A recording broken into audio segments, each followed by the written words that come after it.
Saudara Presiden dan Saudara Wakil Presiden, sidang Dewan yang terhormat, yang kami muliakan seluruh rakyat Indonesia. Rapat paripurna DPR RI pada siang hari ini memiliki dua agenda, yaitu pertama, pidato Ketua DPR RI dalam rangka pembukaan masa persidangan pertama tahun sidang 2025-2026. Kedua, pidato kenegaraan Presiden Republik Indonesia dalam rangka penyampaian keterangan Presiden atas rancangan undang-undang tentang anggaran pendapatan dan belanja negara tahun anggaran 2026 beserta nota keuangan dan dokumen pendukungnya. Untuk itu, izinkan saya menyampaikan pidato pembukaan masa persidangan pertama tahun sidang 2025-2026 dari atas podium.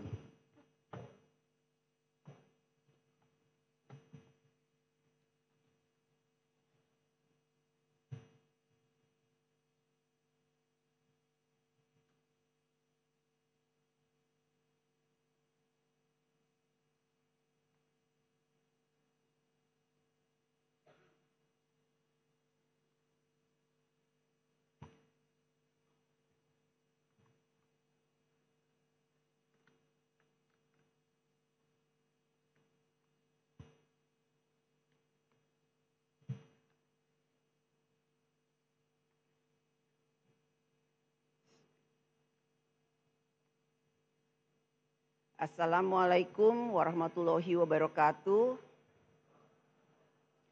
Salam damai sejahtera untuk kita semua. Om Swastiastu, Namo Buddhaya, salam kebajikan.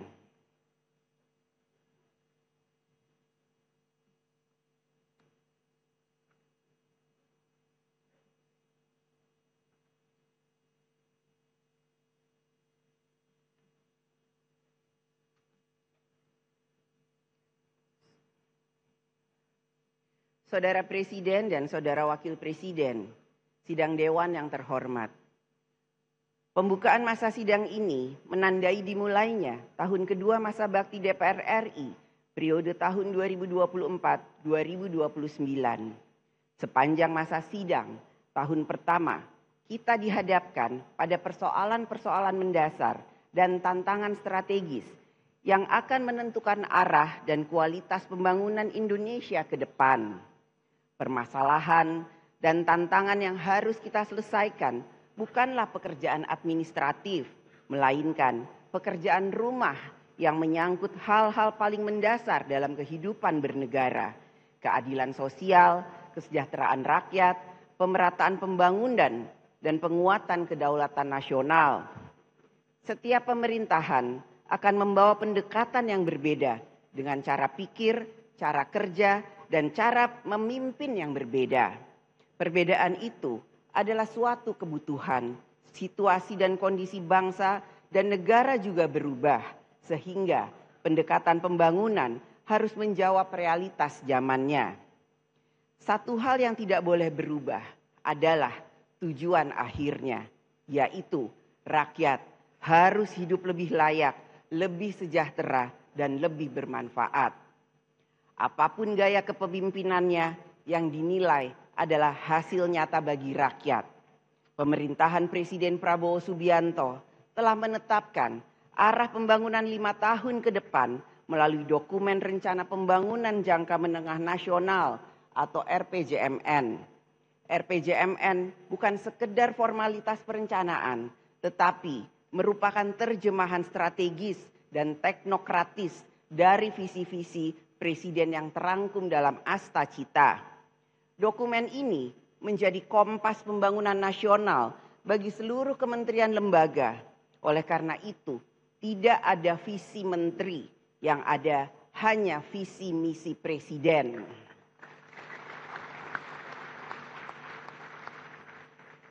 Pembangunan bukanlah proses yang instan. Tidak semua hasil pembangunan dapat dirasakan seketika.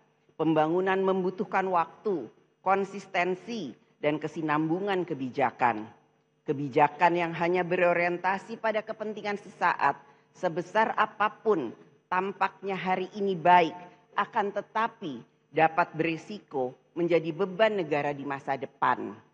Oleh karena itu, DPR RI bersama pemerintah memegang tanggung jawab konstitusional yang besar untuk memastikan bahwa setiap kebijakan negara, baik dalam politik hukum, politik pertahanan, politik pembangunan, maupun politik anggaran, dirumuskan secara cermat dengan mempertimbangkan secara menyeluruh manfaat dan risiko baik jangka pendek maupun jangka panjang.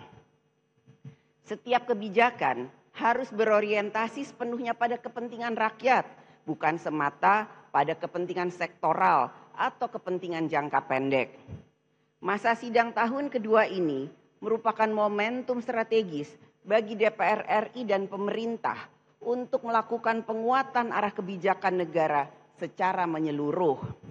Rakyat menaruh harapan besar bahwa di bawah kepemimpinan Presiden Prabowo Subianto, arah kebijakan nasional akan semakin berpihak pada kehidupan rakyat. Dalam mewujudkan harapan tersebut, DPR RI melalui fungsi legislasi, fungsi anggaran, dan fungsi pengawasan akan menjalankan perannya sebagai mitra konstitusional pemerintah dalam mensukseskan pembangunan nasional. DPR RI akan memastikan bahwa seluruh pelaksanaan pembangunan nasional dilakukan dalam kerangka hukum yang berlaku berdasarkan peraturan perundang-undangan serta berorientasi pada kepentingan rakyat. Saudara Presiden dan Saudara Wakil Presiden, sidang dewan yang terhormat, dalam melaksanakan fungsi legislasi, DPR RI bersama pemerintah memiliki tanggung jawab bersama dalam membentuk undang-undang untuk memenuhi kebutuhan legislasi nasional. Pada kesempatan ini, izinkan kami menyampaikan kinerja pembentukan undang-undang pada tahun pertama keanggotaan DPR RI periode 2024-2029.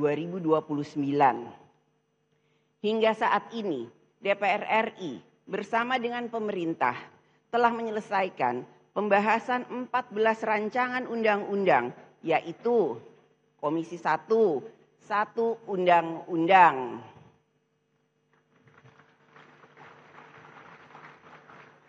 Komisi 2, 10 undang-undang.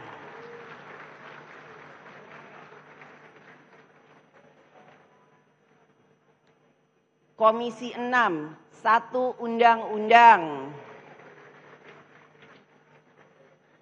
Badan Legislasi, 2 undang-undang.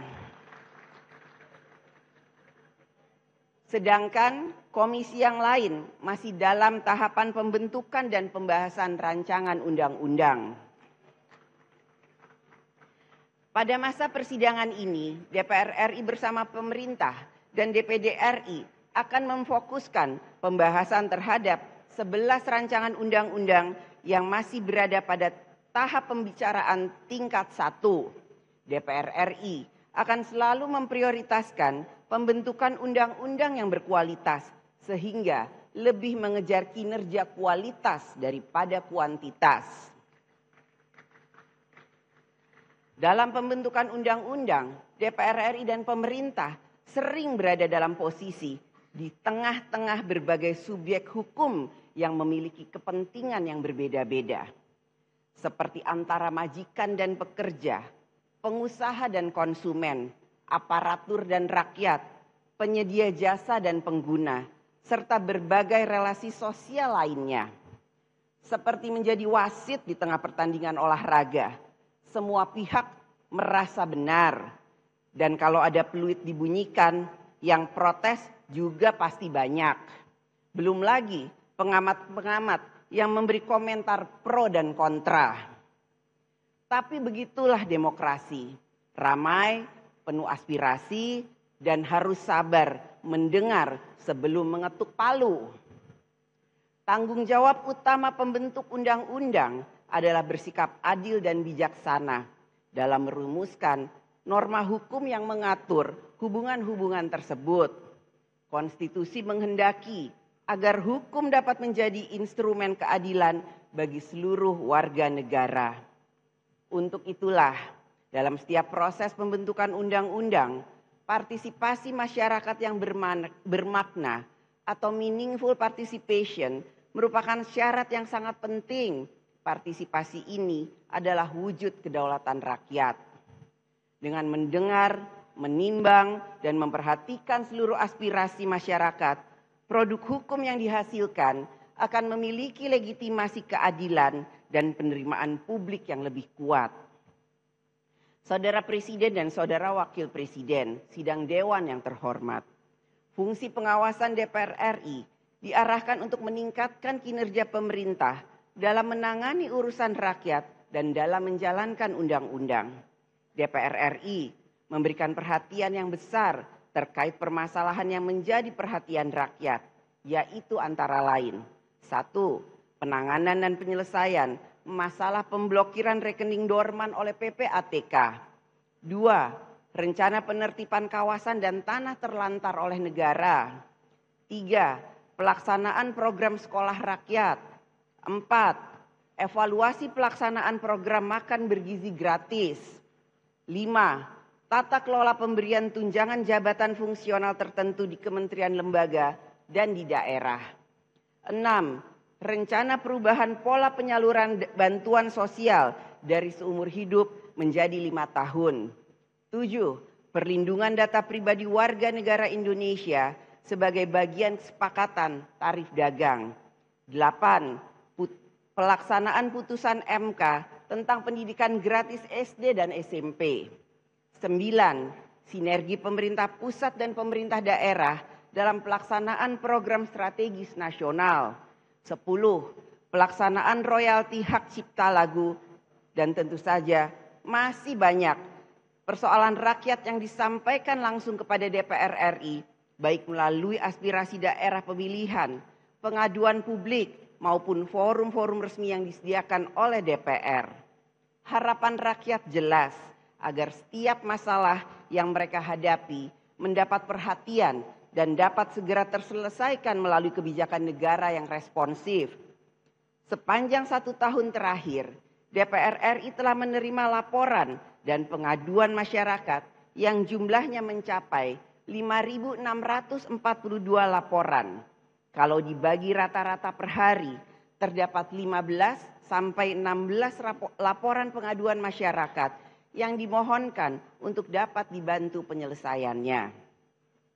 Setiap laporan tersebut telah ditindaklanjuti melalui fungsi pengawasan DPR RI dengan rekomendasi-rekomendasi untuk ditindaklanjuti oleh pemerintah secara cepat dan tepat. Tindak lanjut rekomendasi tersebut bukan sekedar kewajiban administratif, melainkan bagian dari komitmen konstitusional dalam hubungan kemitraan kekuasaan yang sejajar antara lembaga legislatif dan eksekutif. Pada kesempatan yang baik ini, kami sampaikan kepada Bapak Presiden bahwa DPR RI melalui alat kelengkapan Dewan, komisi-komisi, dan badan-badan yang ada menjalankan tugas pengawasan secara konstitusional, objektif, kritis, dan bertanggung jawab.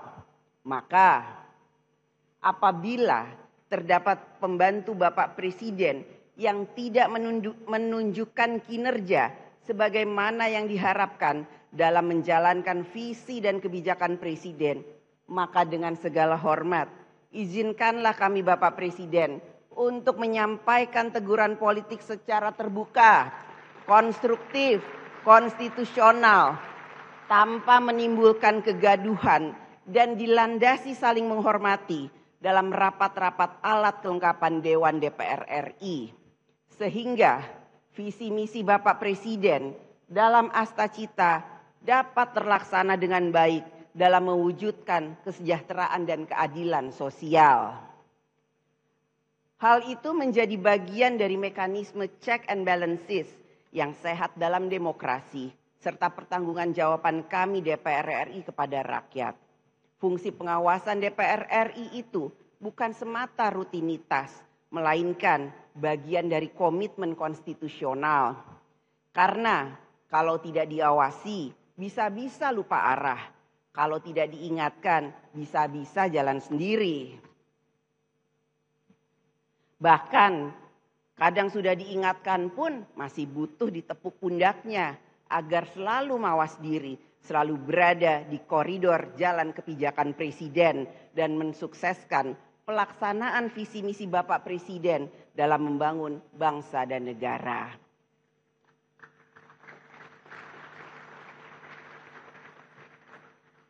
DPR RI juga turut menjalankan peran diplomasi parlemen sebagai bagian dari upaya untuk memperkuat pelaksanaan kebijakan politik luar negeri Indonesia. Melalui instrumen diplomasi parlemen, DPR RI membangun komunikasi strategis dan kerjasama yang konstruktif dengan berbagai parlemen di dunia.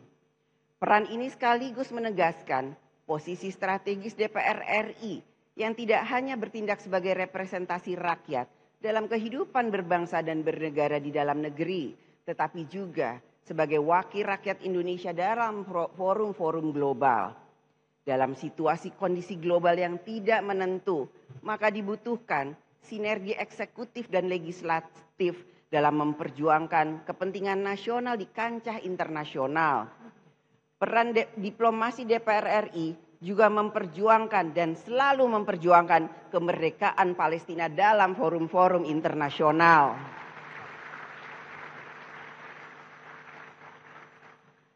Saudara Presiden dan Saudara Wakil Presiden Sidang Dewan yang terhormat, agenda kedua pada sidang hari ini adalah pidato Presiden Republik Indonesia dalam penyampaian keterangan pemerintah atas rancangan undang-undang tentang anggaran pendapatan dan belanja negara APBN tahun anggaran 2026 beserta nota keuangannya. Dampak dari pusaran kondisi dan situasi global yang tidak menentu adalah pada gerak perekonomian global yang melambat, distribusi komoditas strategis juga terganggu, dan rantai pasok industri juga dapat terpengaruh, yang pada akhirnya ikut mempengaruhi kondisi moneter, fiskal, sektoril nasional, dan pendapatan masyarakat di Indonesia. Penyusunan rancangan Undang-Undang APBN tahun anggaran 2026 diharapkan telah mempertimbangkan berbagai faktor global tersebut dalam kebijakan fiskal tahun 2026. APBN sebagai instrumen yang sangat penting dalam menjaga stabilitas ekonomi nasional, menopang daya beli masyarakat, memenuhi kebutuhan dasar rakyat, dan menjalankan pembangunan di segala bidang, selalu memiliki ruang fiskal yang terbatas. Kebutuhan belanja negara yang untuk pembangunan akan selalu lebih besar dibandingkan dengan kemampuan pendapatan negara. Oleh karena itu, dalam keterbatasan ruang fiskal dan ruang defisit yang ketat, maka pemerintah harus dapat menetapkan prioritas belanja serta menjalankan kebijakan belanja yang efektif dan efisien. Selama 1 tahun terakhir, pemerintah telah melakukan sejumlah upaya untuk mengkonsolidasikan program kementerian lembaga, termaksud melakukan efisiensi anggaran kementerian lembaga. Bapak Presiden yang terhormat, mengenai efisiensi belanja tahun 2025,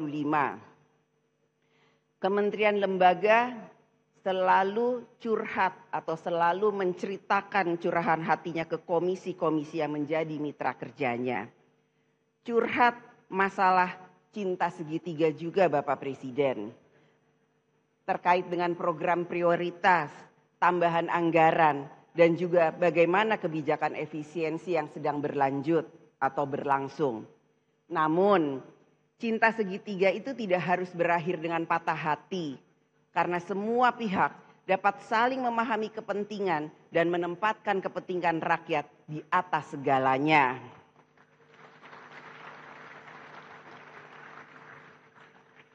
Upaya pemerintah menjalankan efisiensi sejalan dengan amanat Undang-Undang Keuangan Negara yang mengharuskan APBN dikelola secara efektif, efisien, tertib, transparan, memenuhi rasa keadilan dan rasa kepatutan.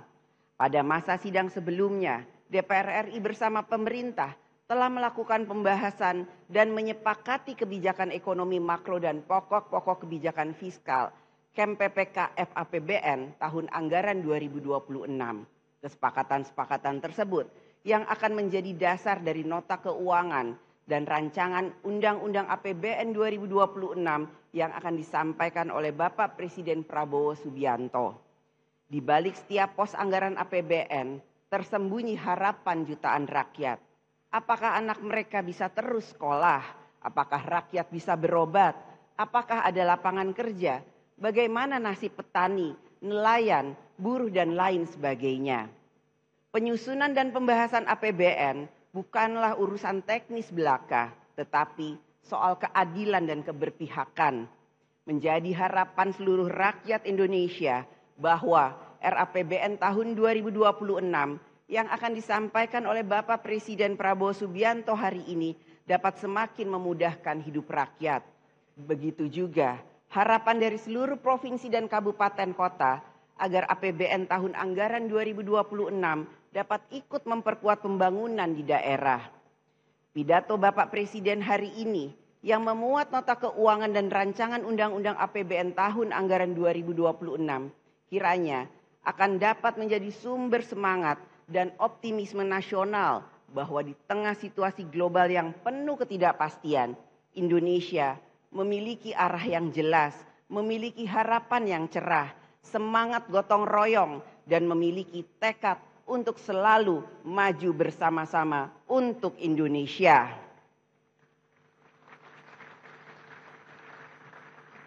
Sidang Dewan yang terhormat, dengan mengucapkan Bismillahirrohmanirrohim atas nama pimpinan DPR RI, dengan ini saya mengumumkan kepada seluruh rakyat Indonesia bahwa masa persidangan 1 DPR RI tahun sidang 2025-2026 akan dimulai sejak hari ini, Jumat 15 Agustus 2025 sampai dengan Kamis 2 Oktober 2025.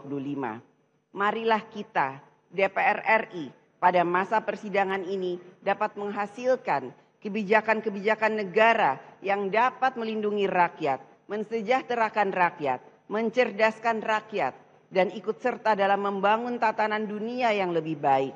Kepada anggota Dewan yang terhormat, selamat bekerja memperjuangkan kesejahteraan rakyat.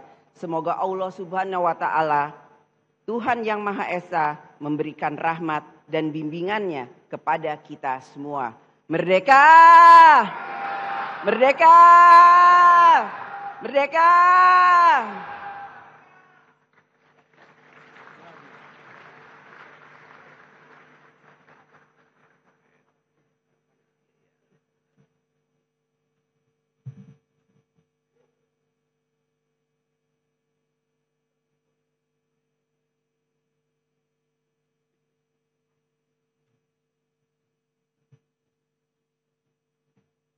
Jelajahi cara baru mendapatkan informasi. Download Metro TV Extend sekarang.